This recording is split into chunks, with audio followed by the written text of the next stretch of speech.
welcome to our third live session of the MOOC at TU9. And again, a warm welcome to our new members who are interested in German engineering at TU9. In this 9-week course, we want to deliver insights into key issues and contents of various engineering which you can study at the TU9 Alliance. Our course is interactive, and these are some of your different ways to join us. First of all, in every live session, you can ask questions after every interview and task of the week. Therefore, just write your questions into our live chat during the interview and the presentation of the task. Second, you can watch our live session now or the recorded one later on YouTube. And finally, you can hand in your answers to our tasks of the week. So ladies and gentlemen, welcome to the MOOC at TU9. Which insights do I want to deliver to you this week? In our third live session, I want to give you deeper insights to digital engineering, from advanced physical layer technologies and 5G to secure services and this at the TU9 universities in Munich and Darmstadt. Today we start with the TU Munich and with Professor Dr. Wolfgang Utschick. He is head of the chair of signal processing methods at the Department of Electrical, Electronic and Computer Engineering. His topic for today, Massive MIMO. But before I switch to him in person, I want to show you a portrait film of him and his department.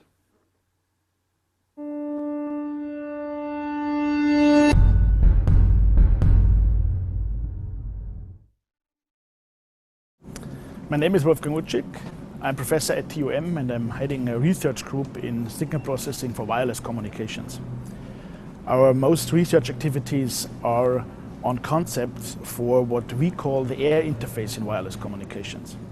This basically means that our research is on signals and how they must be designed such that they travel most efficiently from the transmitter to the receiver unit in a mobile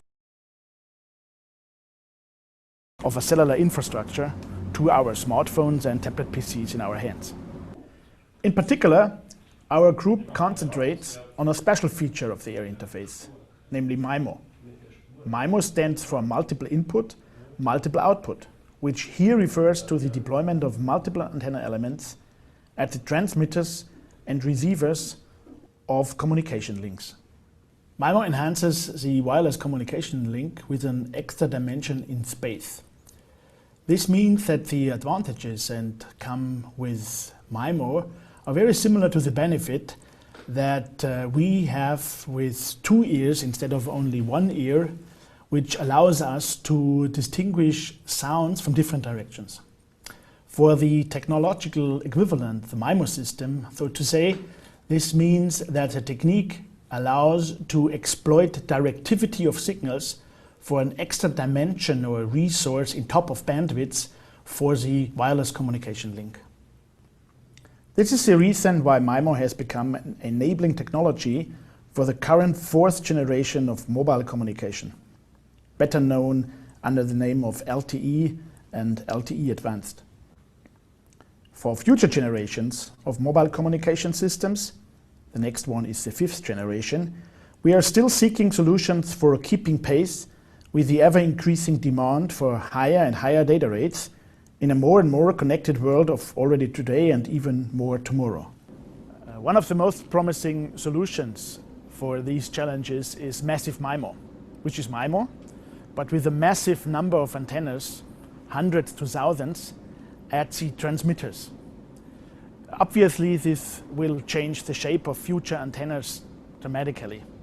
You might imagine that the whole facade of a building becomes a huge antenna array with multiple of adaptive integrated antennas. Massive MIMO is definitely not just a scaling up of standard MIMO. On the contrary, in order to obtain the potentials and benefits from massive MIMO, we have to reinvent and to rethink lots of concepts and algorithms from standard MIMO.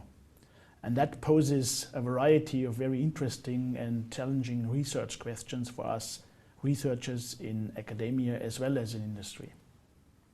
Some of these challenging questions you will get introduced to in today's session.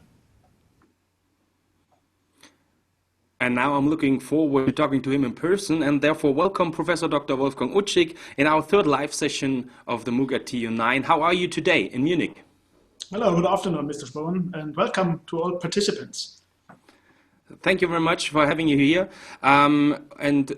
Therefore, my first question, what is so special about your research area and massive MIMO, and why should anyone study at the TUM Department of Electrical, Electronic and Computer Engineering? Yeah, what is the most fascinating is that with my research, we are part of a research community that is shaping the communication infrastructure of today and also tomorrow. Yeah? It's not only products like smartphones and computers and other gadgets, it is how to transform our way of living. Yeah? So this idea of having communication everywhere, anywhere, and everybody. Yeah? And you can be part of this research to bring this further. And that is, of course, very exciting for me and my group and researchers in this area. Your second question is, why is to study at TUM, electrical engineering? I have to say that my area is only one part of many areas at TUM, because we are 45 professors in our department, and this is one of the advantages at TUM, that we have this broad range of topics.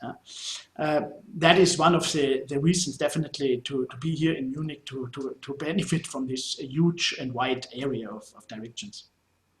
And can you give us some more details about the entry requirements if I want to study the MA at the TUM? Does it matter from which engineering background students come from? Yes, in some parts, yes. Yeah, you should have a bachelor degree in electrical engineering or something related like computer science, informatics, machine engineering. But we should definitely have a very good command about maths. You know, so mathematical basics and fundamentals is very, very important to study at TUM. Basically, you can come with any kind of degree, but you have to pass a kind of entrance test, and then you can study at our master programs. Do you have any more details for the entrance test? What do they have to do there? It's not a test with Q&As. It's more that you send your documents, and then it is checked that you have definitely the right mixture of courses in your bachelor degree, that you have enough maths, and then you will get admitted to the courses. Okay, thank you very much.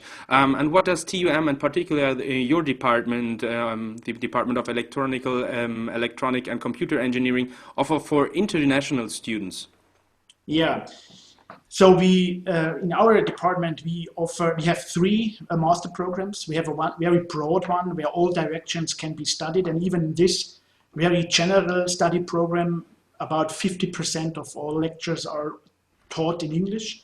And then we have two international master programs, one for communications engineering and one for power engineering. And these programs are completely taught in English. So this is very comfortable, of course, of students, international students. And how many students from abroad or are there already at the TUM? Do you have a percent for us? Yeah, we have currently about 1,200 students in the master program, and about 350 international students among them. Okay, and if we look at the connection to the companies, is there any possibility to do an internship or the bachelor or master thesis in cooperation with a company at the TUM? Yeah, definitely. So Munich is a very perfect area for this, because we have many industries here. International, national companies in many different areas of electrical engineering and information technology. And this is a standard feature for students to do their thesis in collaboration with an industrial partner. So this is a typical case. Okay, and can you give us some examples? What kind of firms have cooperations with the TUM? Yeah, these are a very German but international company, of course, Siemens. But then there is also Intel, there is Rohde & Schwarz, there is BMW, There is Huawei, which is one of the very successful providers of networks for communications, and many more. So very international companies have their center in Munich, and that makes it very easy to do such a collaboration because the students even can stay in town and can do a collaboration and a thesis there at these partners. But of course, there is also the possibility that the students are sent to other places where the companies have locations. So it's very typical that our students travel for their thesis overseas to Asia, to United States, to other countries in Europe. So we are very proud about this, that we have a huge network of partners, industry and academia, where we send our students to. Okay, and therefore let's have a look at the TU9 universities, so the alliance of the TU9. Is there any cooperation with the partners of the TU9 universities that you have? Yeah, sure. There are also collaborations. Currently, I have a collaboration with TU Dresden, for example, but there are also other collaborations funded by the German Research Foundation, the DFG, and there are many kind of other relationships done personally by the professors. So, of course, there is a huge collaboration between different chairs at the departments in TU9 and also other universities out of TU9. You said something about a collaboration with... I'm sorry, I lost you. Now you hear me again? I hear you again, yeah, thank you. Okay. And you said something about the collaboration with the TU Dresden. Can you give us some more details, what it is and what it is about? This is exactly the topic of today, massive MIMO. There are professors at TU Dresden which have a lot of experience in this domain, and we are preparing a huge research proposal currently for in this area. That is one of the examples. Mm-hmm. And is there any, if we look at this, the skills that, or the teaching special skills, is there any emphasis on teaching special skills and knowledge? And of what kind are these skills and abilities at the master program? You mean a special focus we have in our program? Yes, absolutely. Yeah. I would say the specialty in our programs, our master programs, is to enable the student really to do research. Of course, we have these two responsibilities. We have to educate and to train students for industry, but we are also in behalf of taking care that we have researchers in academia and in industry. So our students are not only those ones who will be able to use tools, but those who design tools, yeah, for different kind of engineering tasks. So definitely the main idea is, the main mission is from us is to enable the students for industry jobs as well as for research. So to have a scientific approach to their tasks later on. And if we look a bit in the future, when we have, or when they finish, are there more challenges or more chances on the job market for your students? I think currently, and this has been the case for many years now, they have huge chances. Yeah. So typical, to give you an idea, a measure for this is, so typically graduates of our programs need 2-3 months after graduation to get a job, and typically write 2 or 3 applications to get hired. So this is what we know from our alumnus. Do you have, any, or what wishes do you have for the future in your research? In what? Now you hear me again, okay? I hear you. I'm sorry. Perfect. Doesn't matter. If we have a look in the future, or in what wishes do you have for the future in your research field? For massive MIMO especially, or the whole research area? Yeah, wishes. I think, hopefully we can have, the area I'm working in is, that it's not so easy to make demonstrations. Yeah. So because this is huge infrastructure, yeah, to make a demonstration that would be millions of euro to make a test. So what I wish, and we are on a good trip on this, is that we have more and even better collaborations with industrial partners that give us access to their technology. Because these things, what we are doing are more or less adventures in our heads, yeah, because we have to find concepts, mathematical concepts, theoretical concepts. Of course, they need to be proved by real demonstrations. And though this is one of our ongoing activities, that we try to find more collaborations with industry to really have real test cases for our ideas. So this is what I would like to wish, to have even more partners with industry.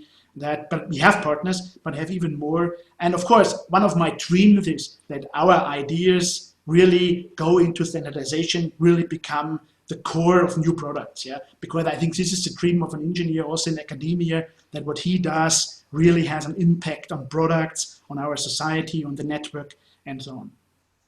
And let's go a little bit backwards. Why did you choose to go in this research field? So what were in the past and now your personal interests? Okay, so my personal way was like a little bit different, maybe because I did first an apprenticeship in industry, and after many years in industry, I decided to go back to university. So I already came with this impression from technique, as being an employee in a technical company. And then I came back to university, and I was very much oriented into engineering because of this impression from practice. Yeah? So this might be a little bit different from the typical student, but that motivated me. But what was a great motivation for me always was that I like to apply mathematics. Yeah? So I was not this guy who was soldering some circuits or something like this, or did measurements or built his own loudspeakers or whatever. I was more interested really to see how we can use mathematics to describe technical things. Yeah? And this is still something that motivates me still today. Yeah? So if you go into this direction of my research, which is very theoretical and very mathematically, so I think it's it's good to love math. Yeah? That's a prerequisite, I would say. Okay, and now I have a question from the chat. What focus do you have in your curriculum? Math. To be honest, when I had a lecture and the professor was boring, I quit. Yeah. So I was looking for these lectures which was not boring, which was very mathematically, where I could learn a lot of. So I was not so much focused on one direction. I was focused on these courses and these lectures where I could learn most. Yeah, that was my main motivation, to be honest. And now for the students, what is your focus in your curriculum for them? So okay, I now understand. What I'm presenting to the students is communications, multi-antenna element communications, what you will see now in the MOOC, and also some mathematical foundations in engineering, especially mathematical optimization, convex optimization, statistical signal processing. So these are my parts which I contribute to the curriculum. Okay, and another question from the chat is, which future topics and challenges do you see in your research field? Oh, I think the next big challenge is to make the promises that we found by the theory, for example, massive MIMO, to make really real in technical systems. Yeah? Because there is always a huge gap between what you think in theory and in your formulas, and then to boil it down to a technical system, yeah, and to have the challenge to create and to shape this gap, and that is a challenge, definitely, always for us engineers working in theoretical fields. Okay, and then let me ask you my last question, and it is about the graduates of the TU9 universities. What do you think is a German engineering at the TU9 a special skill if she is graduate? You mean the specialty that the students get from TU9? Yes, absolutely. I think it's our German way of teaching, I guess, which is very fundamental. So we focus a lot on the fundamentals. So it's not just what I mentioned before, not just how to use tools, but how to develop tools, to be behind the pure application, to understand the structure of problems, to be inventive in this sense, really to have new ideas because you really have a very good command of the basics. So I think this is a very special, this is one of the very special features of the education in TU9 universities. Another one is our very strong collaboration to industry. Also, we on the one hand side, we have a focus on theory. On the other hand, we have a strong collaboration with industry, and we try to shape our student in this special, exciting field between theory and application. Okay, thank you so far. And now we come to the task of the week. It will be focused on one of the major challenges that come along with the implementation of massive MIMO in a real-world environment, which has been referred to as a pilot contamination. Here it is.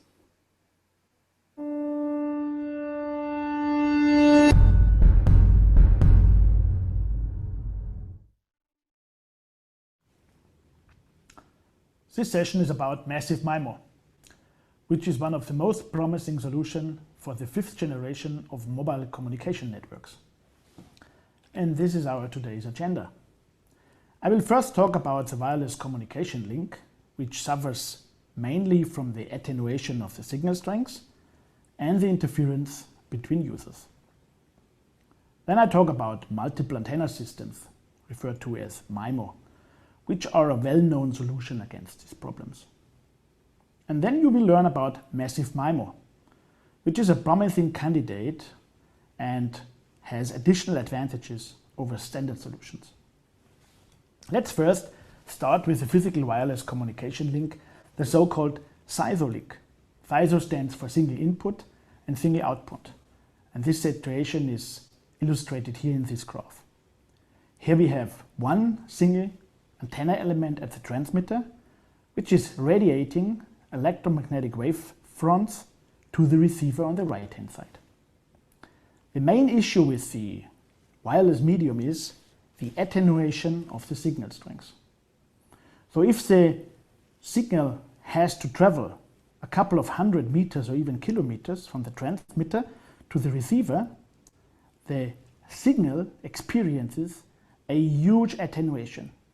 This is about a factor of 100 million, which refers to an attenuation of 80 dB. That means that the signal at the receiver is very, very weak. One of the solutions to this problem is the deployment of multiple antennas at the transmitter, which is MISO, multiple input, single output. In order to study this in more details, we will replace this more abstract illustration by the following notation. Here, each antenna at the transmitter is linked to the antenna at the receiver and characterized by a complex number H1, H2, H3 and H4, which relates to a so-called baseband representation model. This also allows that we are able to describe the signal at the receiver, the signal Y, as a linear combination of the transmitted signals X1, 2, 3 and 4 at the transmitter, which arrives at the receiver with linear weights H1, 2, 3 and 4, which equals the respective channel coefficient. This can also be expressed in a more compact version by an inner product of the channel vector H with the transmit vector X. And in all these models, we have, of course, an additional noise term that refers to any kind of temporal or other kind of noise at the receivers. The question is how to design this transmit signal X1, X2, 3 and 4. If we want to transmit a dedicated signal S to the receiver on the right hand side here. And this is done by one of the most prominent solutions here in our solution, by the so-called matched filter. The matched filter means that the coefficients, so the weight factors W1, 2, 3 and 4 of the weight vector, are equal to the conjugate complex entries of the channel coefficient, or the channel coefficients. This is here. And this has the effect that we are able to concentrate or to focus the radiated waveforms in the direction of the receiver. And this means that there is no energy wasted and no power wasted into direction where no receiver is. The respective received signal then, Y, is equal to an inner product of the channel vector H with its conjugate complex copy normalized by its strength, so the length of the vector. So this basically means that the received signal is the dedicated signal S with a scaled version with a factor H which is equal to the length of the channel vector, the norm of the channel vector. And then of course we have the respective noise. So let's summarize. If we choose the beamforming vector as a matched filter, so the W is equal to the conjugate complex of the channel vector, normalized by the length of the channel vector, we have this received signal model. The received signal Y at the receiver is a scaled version of the dedicated signal S, where the scaling factor is the norm of the channel vector and some noise. For the relation of the signal portions, so the S and R, which is the ratio between the power of the desired signal over the power of the noise, is this term. And this shows that under certain requirements and assumptions, this is proportional to M, which is the number of transmit antenna elements. It is called the array gain. Okay, this brings us to the next step of this session, and this is multi-user communication. Because communication in a cellular network is not a single show between one base station and one user, because all of us want to have communication services by the providers. So in order to cope with the huge demands of communications in a network, it has been found that it is useful to have multiple receivers served in the same bandwidth and during the same time slot. And what this means, and what the problem is with this is, can already seen here with this illustration, because each receiver not only gets the waveforms which are dedicated to him, but also will overhear the signals which are actually meant for the other users. And this phenomena is called interference, and is the second major problem in wireless communications. In order to study this in more detail, we again replace this illustration by a more mathematical notation.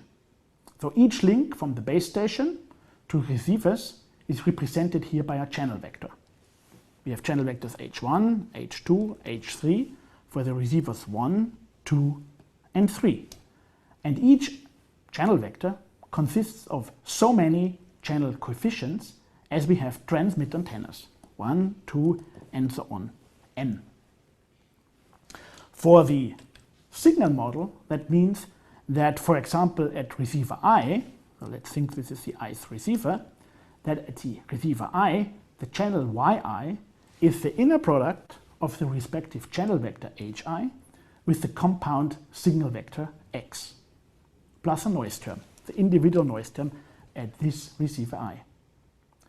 So, but what is the compound channel vector X?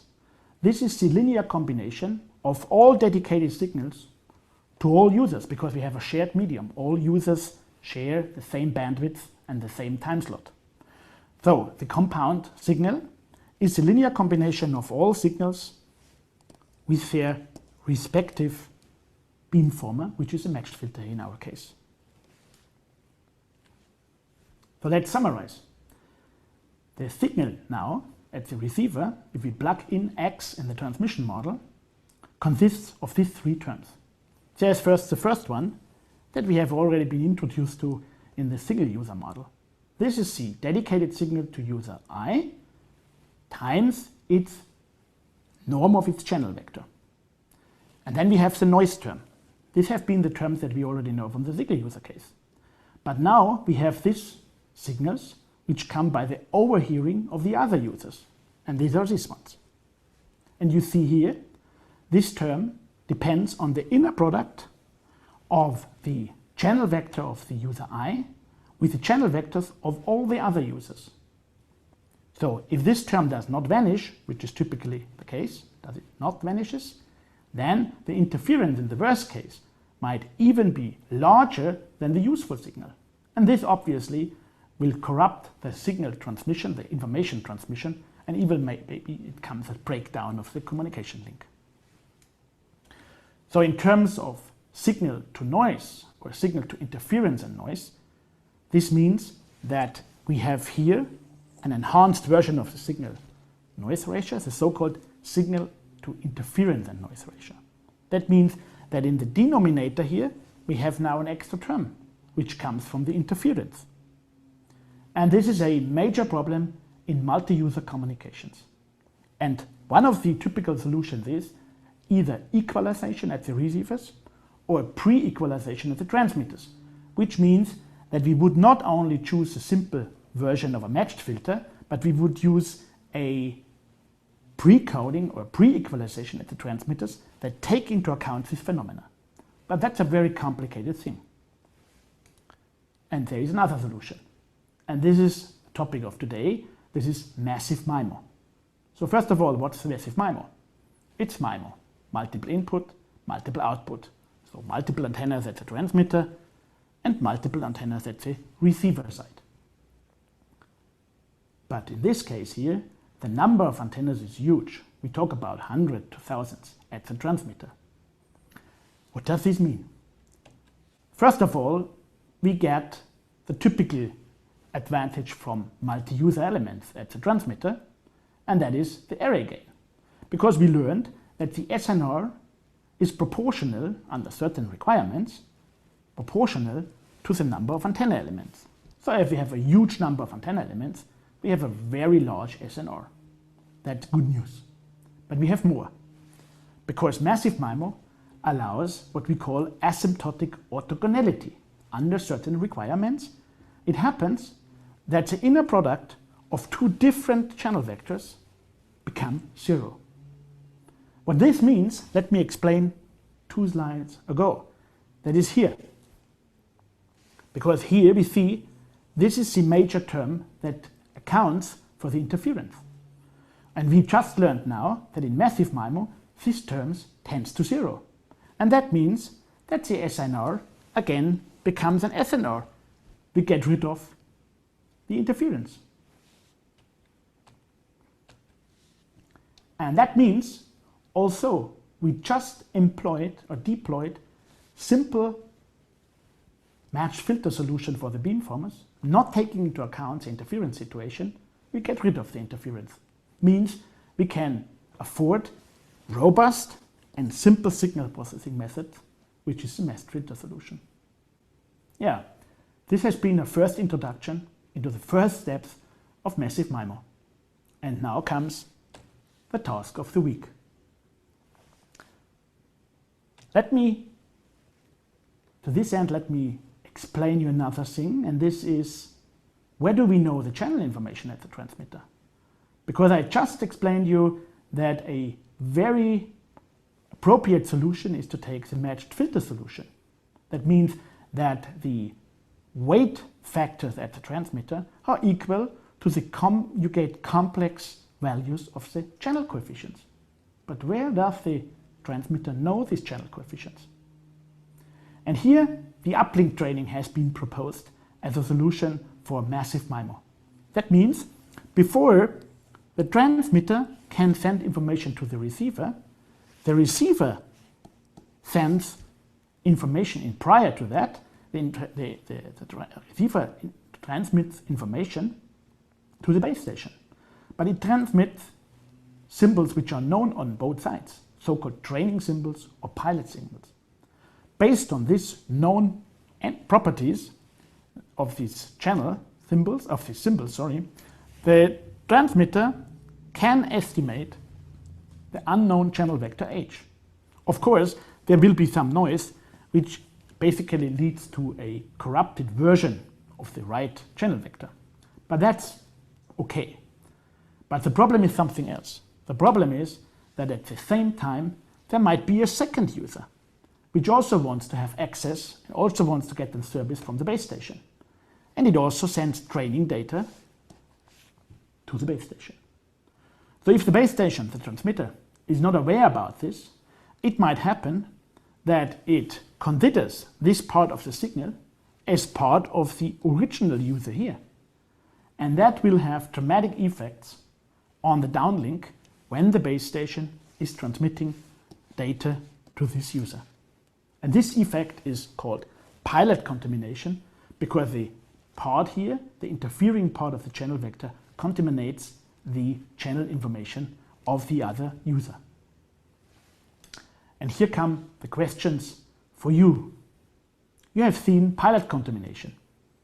And what I want to know now is, what is the impact of pilot contamination on the downlink communication mode? And the second question is, what kind of countermeasures could be thought of? And I give you a hint. In order to understand the effect of pilot contamination in massive MIMO, compute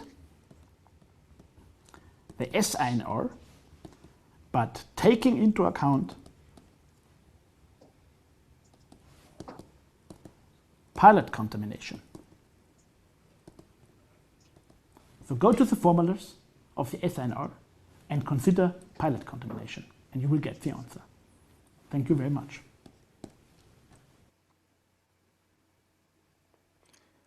That is the task of the week from Munich for the third live session. And currently there aren't any questions to the task of the week. If you have any by doing or by working on it, you can write them in the discussion forum. And therefore I have a question to Professor Utschick. Can you tell us who will answering the questions during the week? Yeah, I myself will answer it. Yeah, absolutely perfect. But there are two more questions from the chat, not to the task of the week, but to the topic itself. And the first one is there any cooperation with other disciplines to ensure interdisciplinary synergies? Yes, of course, that is inevitable in this area, because communication systems, they are studied and designed on different levels. I'm more working in the physical layer area, which is the topic, the subtitle of this session, and the advanced physical layer is the subtitle. Though then there are other layers, higher layers, data layers, service layers, application layers, etc. And these are typically disciplines from people from computer science and others. And then there is, of course, a indirect or direct collaboration inherently. Yes, of course. Okay. Because communications, mobile communication networks is a huge infrastructure. So you need, of course, an interdisciplinarity of fields. Okay. And the second question is there a higher exposure of electromagnetic waves to any kind of people around massive MIMO access points? Yeah, you probably refer to the huge number of antenna arrays, and if people get scared of this. Now it's definitely the other case, yeah. Because due to the directivity that can be shaped by so many antennas, you only need a little energy, not much more or less than just for one antenna, to serve you with the necessary required electric power at the place of your smartphone. So it's exactly the other way around. With more antennas, you create more directivity, and that means that you have even less exposure to people who are not related to the communication link. So no problem. So that sounds good for me for the future. No more electromagnetic around massive MIMO. The topic for you this week, and therefore thank you very much, Professor Utschick. Thank you very much to Munich, and Servus nach München. Yeah. Servus and thank you very much. Bye bye. See you. Bye bye. And therefore, before we switch to Darmstadt this week, to our second topic, and this is security engineering, building reliable IT systems for the world of tomorrow. And because of the fact that Professor Katzenbeisser, who is the head of the security engineering group at TU Darmstadt, couldn't be here in person today, we recorded the interview last week. But before we switch to the interview, we will get a short portrait film of him and his department.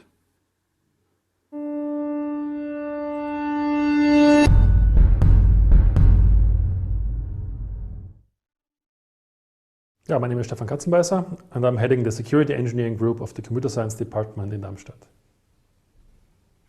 So security is an extremely important topic today because most of our communication is now digital over the internet or over telephone networks. Those networks are not very secure by itself, so we need to protect our communication there. IT security affects everyone in our daily lives. Without IT security, we would not be able to buy a book online, we would not be able to do our online banking, and we would not be able to protect our privacy. Well, in the master's program, we have three main pillars. One is applied cryptography.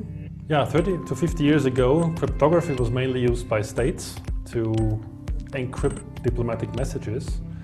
But cryptography also played a major role in wars. And for example, I have here a code book that was used in the First World War by German troops. With this code book, you could actually encrypt different phrases that were used or that were commonly used. Then you would look up this phrase into this booklet, and this booklet would transform the phrase into a number. Yeah? For example, if you wanted to say, the enemy prepares an attack, this would have been encrypted into the number 150, and then you could take what we would now call a session key, yeah, and encrypt those individual ciphers. And the recipient would try to invert that cipher, and then you would take again this booklet and transform the numbers back into the phrases. So the career perspective of graduates are extremely good because industry at the moment is looking for IT security experts, especially also the traditional German engineering companies realize that they have to do something to protect their cyber-physical systems against attackers, and therefore at the moment there are many open positions for IT security experts. Yeah, however, Professor Dr. Katzenbeisser couldn't be here in person today. You have also the chance to ask questions to Dr. Eric Teves, who is a research associate in the security engineering group of Professor Katzenbeisser. But before I switch to Darmstadt and to him, let's see the video or the recorded interview with Professor Katzenbeisser. In our everyday life, information security has become important for everybody. The theory of, for example, cryptography or access control is well understood. The integration into the real world is often a challenge. Well-educated graduates in that research field are needed. Therefore, I want to welcome Professor Dr. Stefan Katzenbeisser. You are the head of the group Security Engineering at the Department of Computer Science at TU Darmstadt. What is your information to the research in that field? And what aspects are important from your point of view for teaching and for research? Yeah, the field of information security has always fascinated me. So I initially worked on applied cryptography, on ways to encrypt messages, on ways to hide the existence of messages. And then later on started working on security of embedded systems, of critical infrastructures, for example, smart grids, or also the application of Industry 4.0. So in all those areas, IT security became a very important distinguishing factor. Yeah, so all those products are not imaginable without security features anymore. And what is important for the teaching with the students? Well, I guess important is a nice mixture of theoretical and practical courses. So we offer a master program, IT security, for example, in Darmstadt, which tries to balance those two aspects. So we have basic lectures on cryptography, on access control, on basic IT security, but we also complement this by very practical courses, such as a hacker's course, as we call it, where students get some hands-on experience of attacking and defending an IT system. So all the necessary skills that they will need in practice to actually build a secure system. How important is the work with students for you to interact with them, to have teaching courses, etc.? Sure, teaching is a very important part of my everyday life, and I like to teach. It was always fascinating for me to find new ways how to get information across to students. So I teach basic courses in Darmstadt. I also teach advanced courses on IT security, and I'm also involved in some of those more practical courses where you really get some hands-on experience on IT security topics.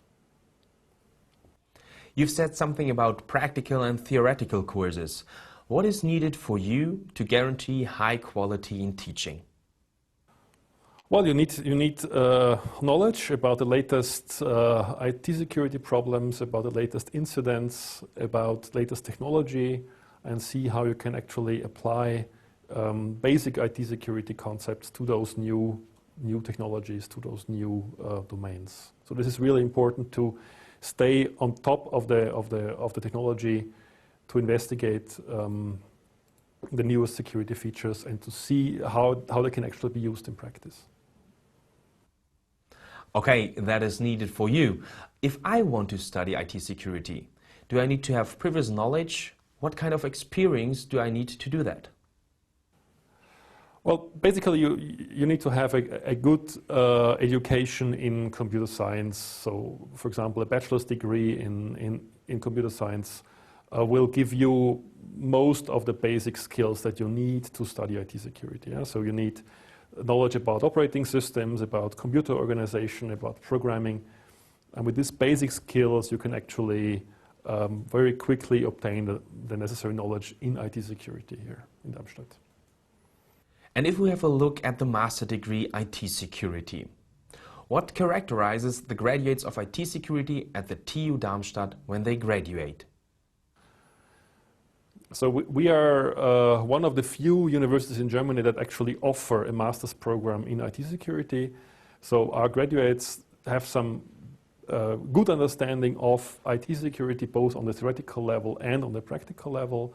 They have heard courses in cryptography, in system security, but also in operating system security, network security. So they cover a broad range of expertise that you actually need to design a secure system. And this knowledge is actually needed by many different companies out there right now, even for the traditional German engineering companies, because they realize that products without security are hard to sell these days.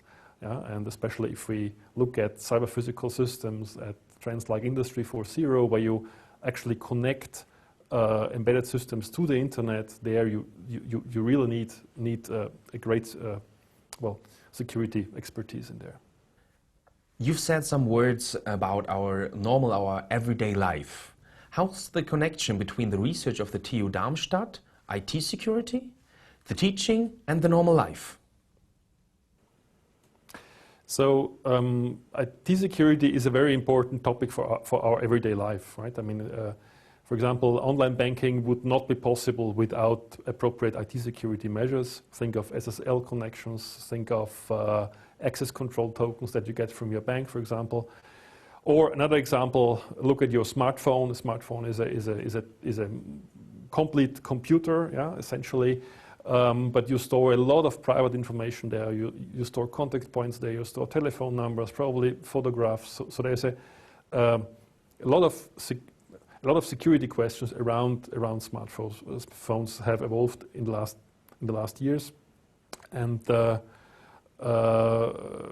if you really wanna use smartphones, if you wanna deploy new applications for smartphones, you should actually look at the security implications. Therefore, let me ask you the question, is there a job for every graduate of IT security at the job market? So are there more chances than challenges? Well, at the moment there are big chances. So many companies desperately search for IT security experts. The reason is that many fields of our daily life will be connected to the internet, as I said before. And that means that more and more traditional industries also need IT security expertise. And therefore, at the moment, it is pretty easy to find a job after you graduate in IT security. That sounds perfect to me, sir. I will study IT security now. Let me ask you the final question. Why do I have to study IT security at the TU Darmstadt in your group? Well, Darmstadt is a unique place for IT security. We have one of the biggest IT security centers in Europe with more than 6 professors working really in the core field of IT security. And therefore, we can offer an education that has close relations to current research practices. Yeah? So if you study with us, you will be involved in our daily research through practical courses, through job assignments, etc. And therefore you will get a very sound education in IT security. Then thank you very much for the answers, Professor Dr. Katzenbeisser. That was the interview that we recorded last week, and now I'm looking forward to talking to him in person, who will answering the questions and switching to Darmstadt. Dr. Erik Teves, welcome. How are you today?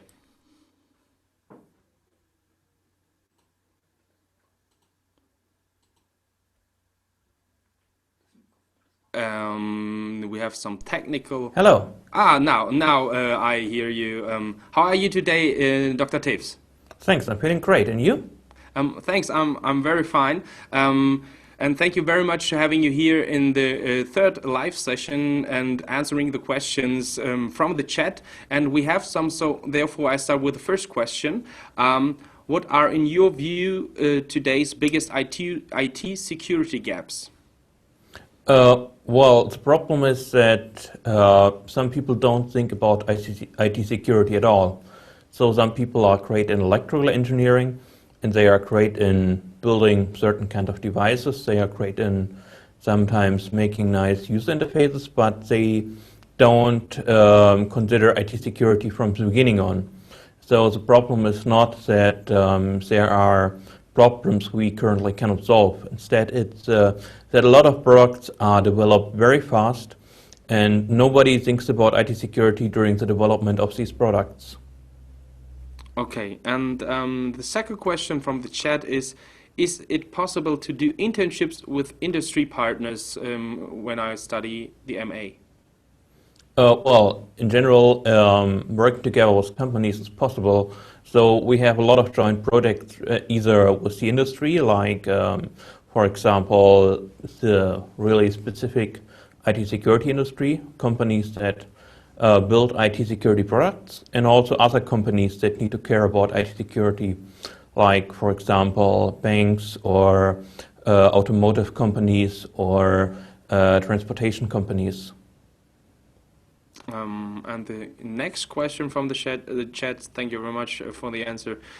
What everyday issues of IT security are discussed in the context of your courses?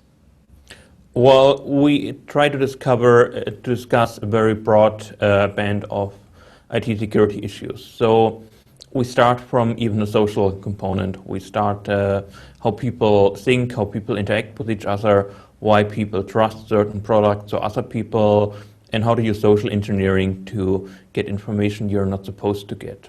And then we're continuing with the other more technical terms like network security or security of software, web applications. We are also discussing cryptography as a kind of special field or neighboring field of IT security.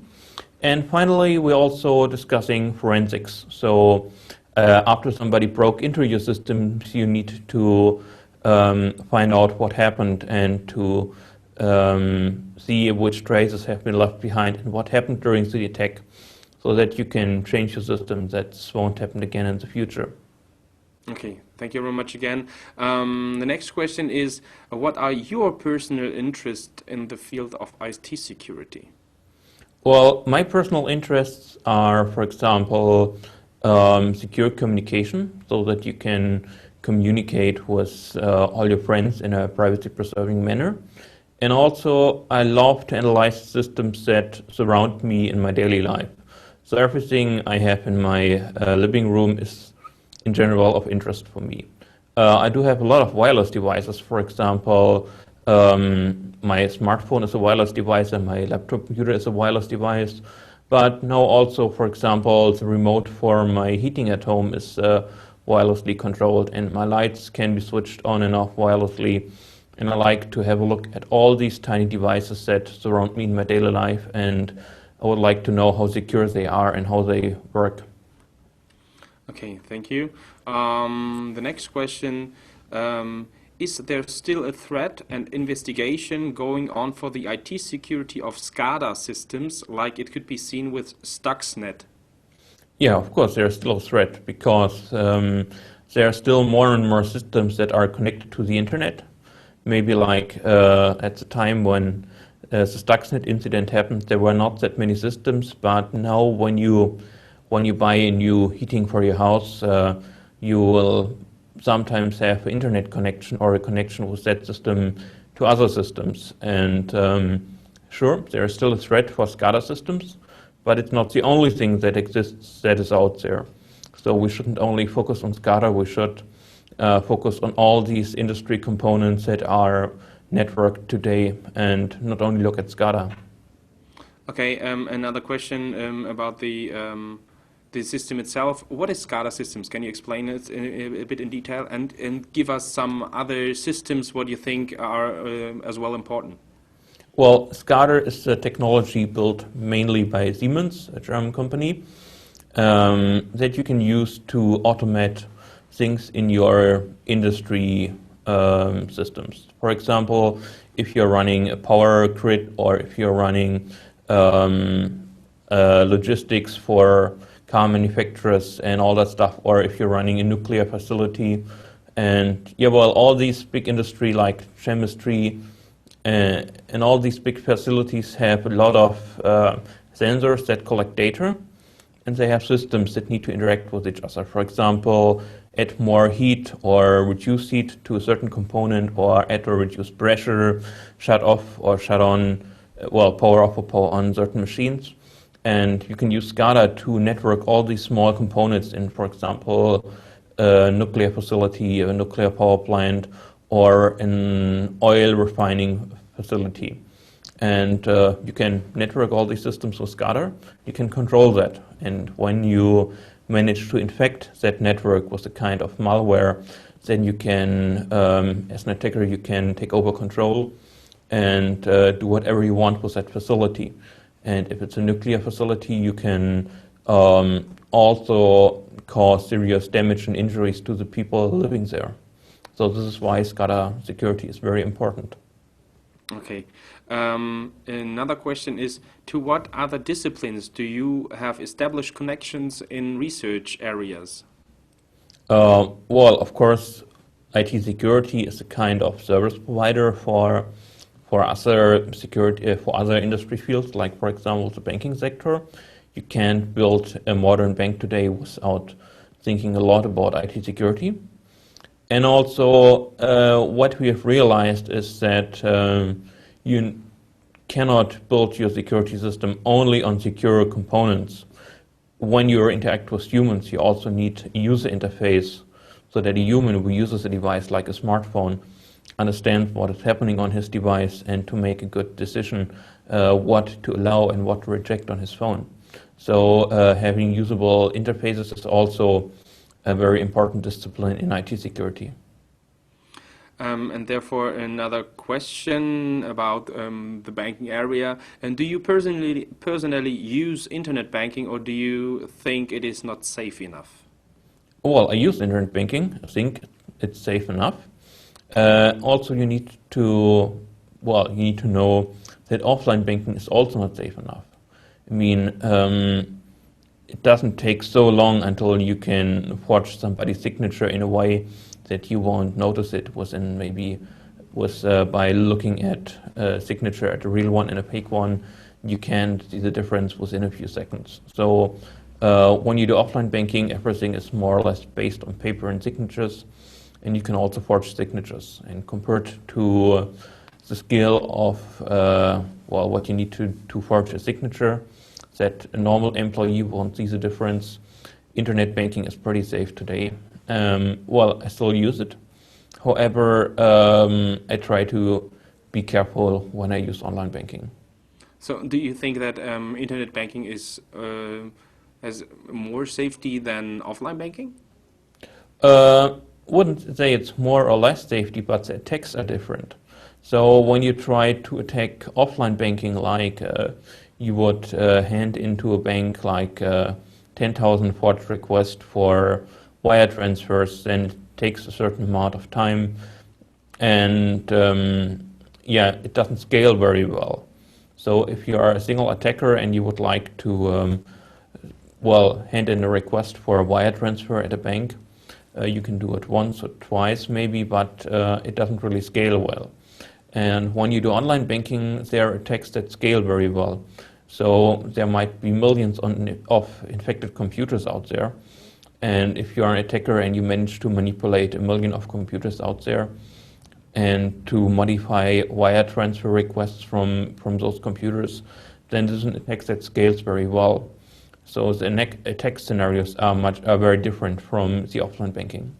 Okay, thank you very much. There are two questions maybe on the same topic, and because using smartphones, using internet in a train, do you think it is safe to use a smartphone in a train? And the second question, how safe are trains and can they be hacked? Well, so a smartphone won't interfere with the equipment on a train, and using a smartphone on a train is probably more safe than using it outside at the train station, because when you're walking around at a train station, you need to look carefully around that you don't, well, it takes the wrong way when you're sitting in a train. Nothing won't happen to you, but a smartphone today in Germany won't interfere with the equipment of a train. And in general, trains are, from my point of view, very, very secure systems, and they are built in a way that it's very unlikely that accidents will happen there. So from my point of view, trains are much safer than cars. Okay. And another question, is there a kind of real-time answer limit for the IT security protocols? Is this a researching field, or the current devices can handle easily all the load of processing? Sorry, I didn't understand the question. What exactly is the question? Maybe we start with the first part. Is there a kind of real-time answer limit for the IT security protocols? A real-time what limit? Real-time answer limit for the IT sec protocols. Sorry, I can't really understand what the question is, but in general, we do have systems in IT security that will make decisions in real time. So, for example, when you receive an email, your mail server will make a decision within a second whether that email is considered to be malicious, spam, or a normal email. And when you do that, when you build such systems, then of course you need computing power. And the limit for these systems is usually computing power or networking power. And there is, well, as for computing power, there is no real upper limit. Okay, thank you very much. Before we come to the task of the week, that you have designed with Professor Katzenbeisser, I will have, or there are some more questions. Maybe we have some time behind the task of the week or the presentation of the task of the week. My final question is, do you think security is getting easy, or the IT security using internet banking and all these stuff is getting easier in the future, or is getting more and more difficult that I need password over passwords? So handling IT security will definitely be easier in the future. However, new systems will come that need to be secured. So there's always a certain gap of what we can make secure today, and these systems will be easier and easier to secure. However, if a new system arises, we need to rethink IT security and to develop new solutions. So what is there today will be easier in the future, but maybe new systems will come up that are much harder to handle. Okay, then let's first of all start with the task of the week, and you are there after the presentation to for answering questions again. And the task of the week deals with IT security and the vulnerability in the World Wide Web, and because of that, so Professor Katzenbeisser and Dr. Teves want to give you an insight with their task of the week. So what are the typical ways in the World Wide Web for hackers or attackers, in what they are interested in, and what can you do to protect yourself? Therefore, in the task of the week, you are going to be a hacker and find the security holes, the security gaps of virtual web pages. A regular task of the master program for their students. Here is the task of the week.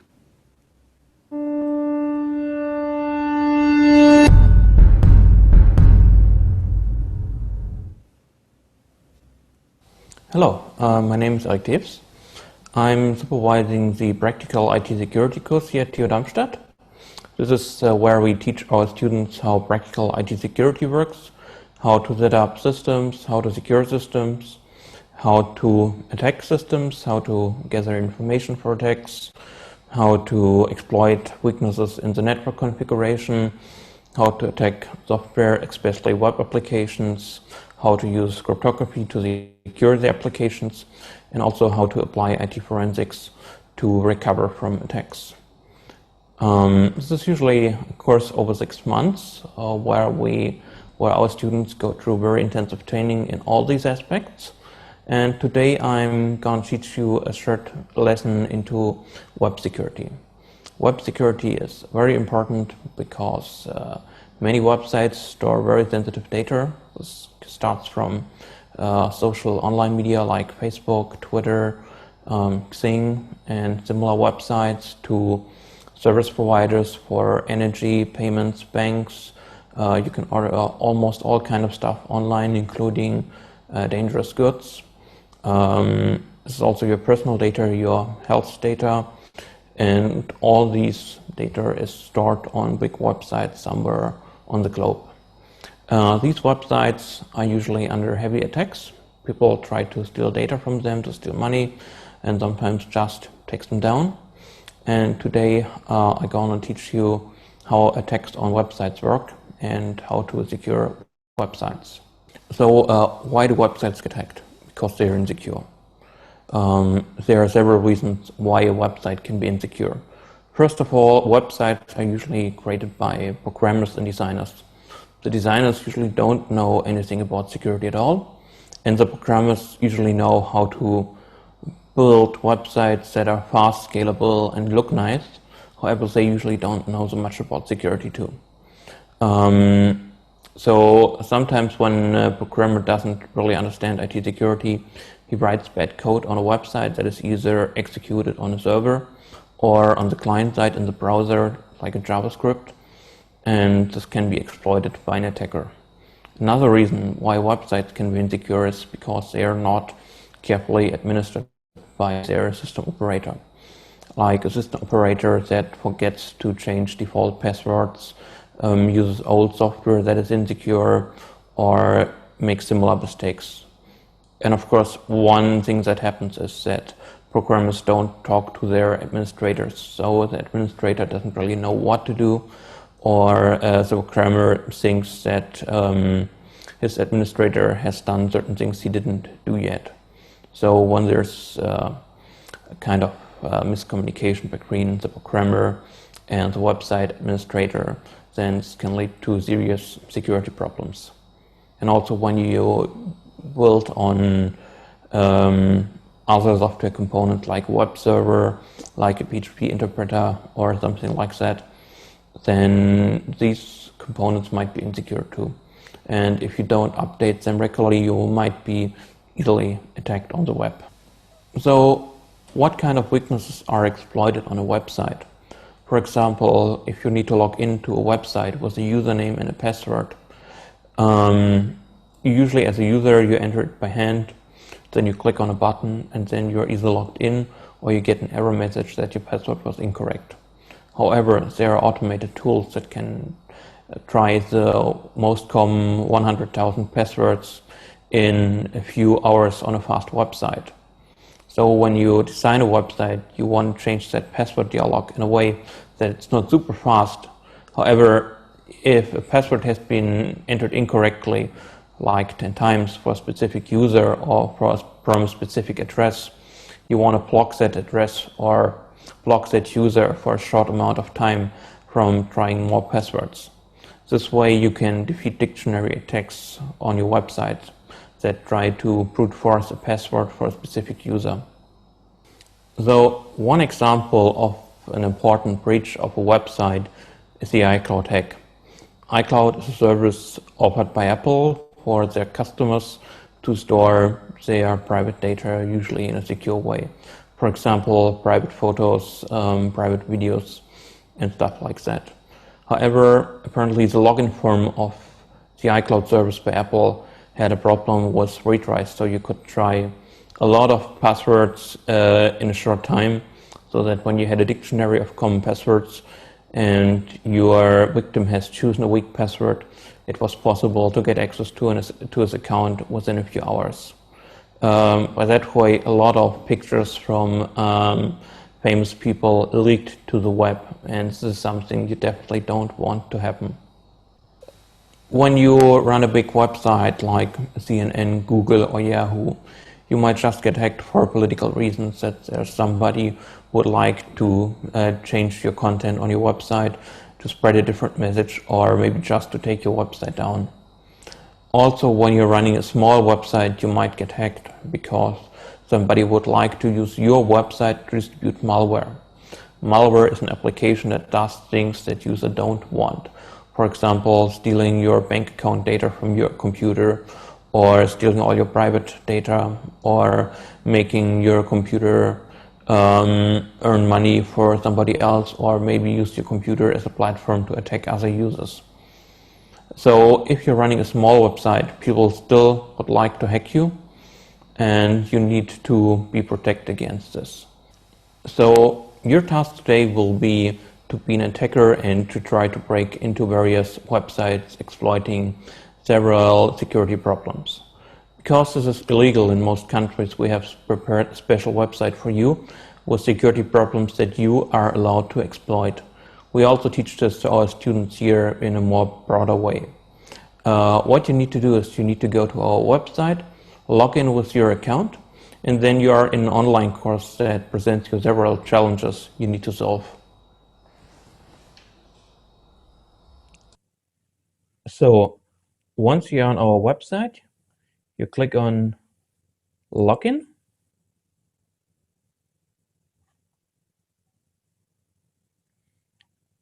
You enter your username and your password and click on Login.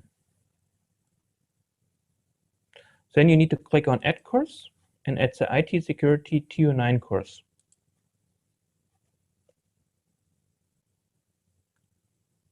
The IT Security TU9 course consists of 16 tasks, and I will show you how to solve the first task. The first task is called outsourcing. You are presented with a login form, which requests a password, and you should try to figure out that password. So a simple approach is to look at the HTML source code of the application.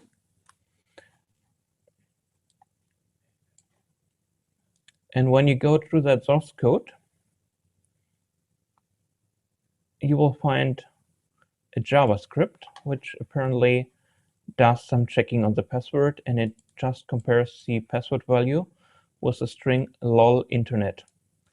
So you can copy that string, close the source code, enter that string here, and click on login. And you are presented with a message, correct password. So you have successfully solved the task, and you can continue with the other tasks. You are free to solve these tasks in any order you would like. However, we think that the later tasks are more difficult to solve than the first tasks. Also, you might need to install additional software like a browser add-on or something like that. Once you've solved as many tasks as you could, you take a screenshot of that website and send it in through the forum. You're free to choose any additional tools you like and to select any kind of task you like. And if you don't like, well, if you don't manage to solve all the tasks, then it's okay. When you need help for solving these tasks, there's an important website called owasp.org, and there you find a lot of information about common security problems on websites. There's the OWASP Top 10, which is the top 10 list of security problems on websites. For example, number 1 is injection, such as SQL injection or command injection for when you run external command, or LDAP injection, where you can inject arbitrary content into an LDAP query, or broken authentication and session management. And you can learn more about these problems on that website, and also use any kind of search engine you like to learn more about these problems and how to fix them and how to exploit them. So I have now shown you how to solve exercise number 1. It's now your task to solve as many exercises as you can until Friday evening. On Friday evening, you take a screenshot of the website and send it in. Make sure when you try something, try it on our website only. Don't attack any other websites. You also might need to install additional tools on your computer, like browser add-ons, network analyzers, and everything you like. And also you might need additional information, documentation. You can go out on the web and search for any kind of documentation or tutorials that will assist you in solving the exercise. And you are free to choose any tool you like. You're not limited to the links we provide you in our exercise sheet. Have fun. Yeah, and therefore, thank you very much for the task of the week from Darmstadt. If there are any questions, there aren't any yet. If there are any questions during the week, doing the task of the week, you can write, and you won't find them on the web pages Dr. Teves had told you. Then you can write the answers in the discussion forum, and there, who will be answering the questions, Dr. Teves? I will be answering these questions personally. Yeah, perfect. Thank you very much. And there are some more questions, not about the task of the week, but about the topic, IT security. And yeah, maybe the NSA is a topic itself, and there's a question about it. Do you think the NSA already has technologies to decrypt all modernly used encryption mechanisms? No, I don't think they have technology to decrypt everything. However, they might have technology to decrypt some algorithms. They might have some more technology to attack certain implementations of good algorithms that have been implemented badly. And also they have definitely to have technology to attack systems and to take over, well, the communication endpoints. I mean, assume that you have a very good cryptographic software on your laptop computer.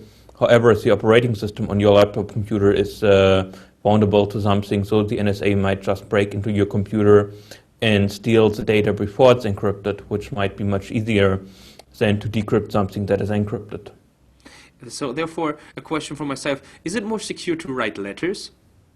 Depends on the attack scenario.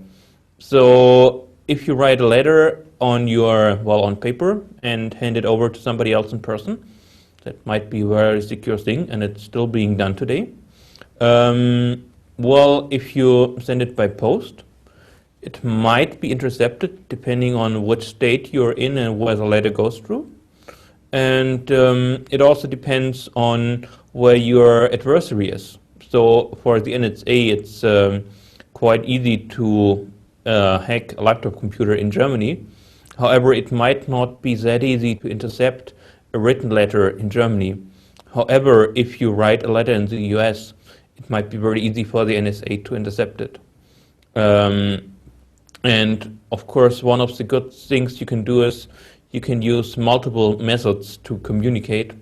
And for example, you use encryption on a laptop computer or through a phone, and you exchange the encryption key by a different channel. So you can try to build systems that where an attacker needs to compromise multiple challenges to get the data. Okay, therefore, the next question from the chat will fit perfectly on it. Will we be faced in the future more often with security problems because of rising Internet of Things? Yeah, so there will be more devices. It's quite likely that there will be much more security problems, and these security problems will affect us in a different way. So like 20 years ago, I had a single computer at my home. And if there was a virus, it would affect that single computer. Well, and then I wouldn't be able to use my computer anymore. However, today, if there's something, if there's a kind of very bad malware, today it will affect my computer at home. It will also affect my TV. It will also affect my gaming console. It will also affect my phone. It will also affect my light. It will also affect the heating of my house. It might also affect the power supply of my house. It will also affect my watch, my MP3 player, and probably also other devices in my home. So when there are more things connected, more things can be attacked. And if we don't consider security from the beginning on when we design such systems, we will have more problems in the future, and they will affect us in a different way. Yeah, and my car as well. So No. It will also affect your car.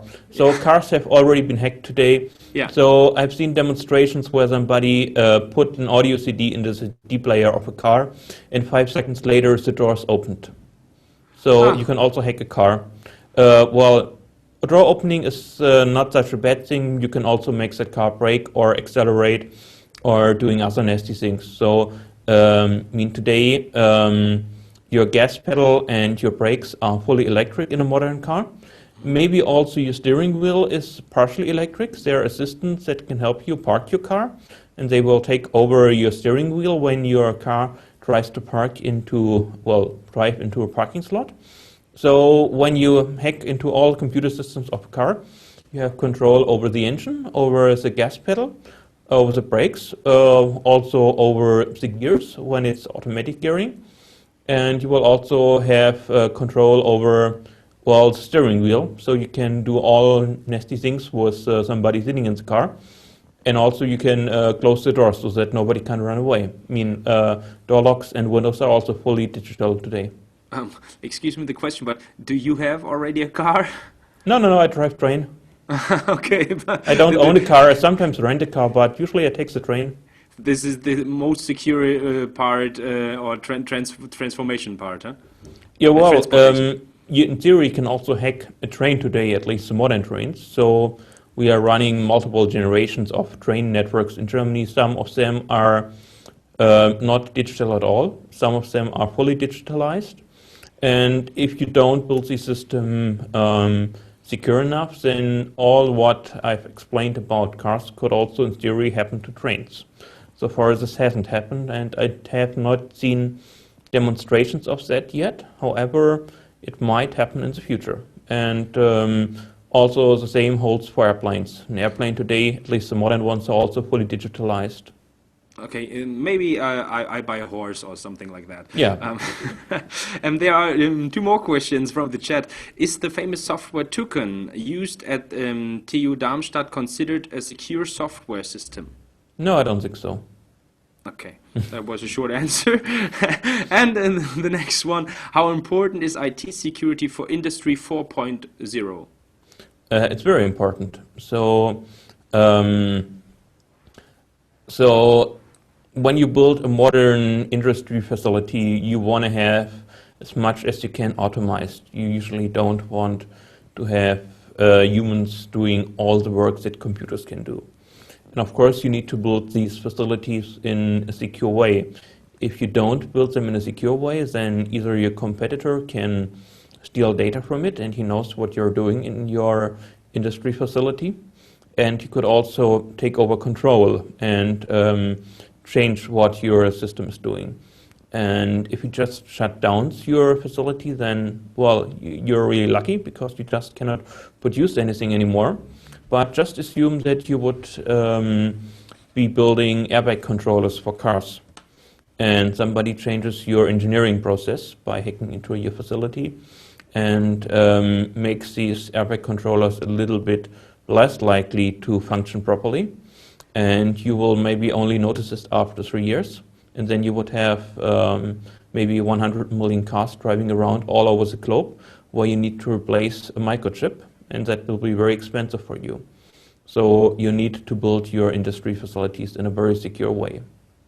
Okay, thank you very much for the answers. We haven't had time for more questions now, but if you have more questions, then please write them in the forum of this discussion forum of the week, and Dr. Teves maybe have some time has some time to answering or to answer the questions. Dr. Teves, thank you very, very much for the nice interview, for the nice answers, and yeah, say also thank you to Professor Katzenbeisser for the task of the week and for the interview, and then yeah, goodbye to Darmstadt. Goodbye. So, we are coming closer to the end of our third live session. Again, some technical and structural information for maybe the newer ones or the older ones. Again, if you haven't had the chance to watch the live session, yeah, in the live mode, then in a few hours you can watch the whole recorded live session on YouTube. You can also download the task, the exercise of the week in our forum. There's a link to find it. And if you want a statement of accomplishment, you have to hand in 5 of all 18 tasks of the week over the next 9 weeks. To hand in the task of the week, you will find our formula named submission to do so. And this week, you have to hand in the answers for the tasks of the week, the two, till Saturday, the 8th of November, till midnight. That's the deadline for the answers. For everything what you want to do to join us, to interact with us, you need your login to write questions, answers, etc. in our forum. That's all what you need. So username and a password. And on every Sunday, and therefore on the next Sunday as well, you will find a conclusion of the week on our webpage as well. And our webpage is mooc.tu9.de. So mooc.tu9.de. Yeah, what can I say at the end? Just try it. You haven't anything to lose. And like the Nike slogan, just do it. And therefore, or then, get deeper insights into German engineering at TU9.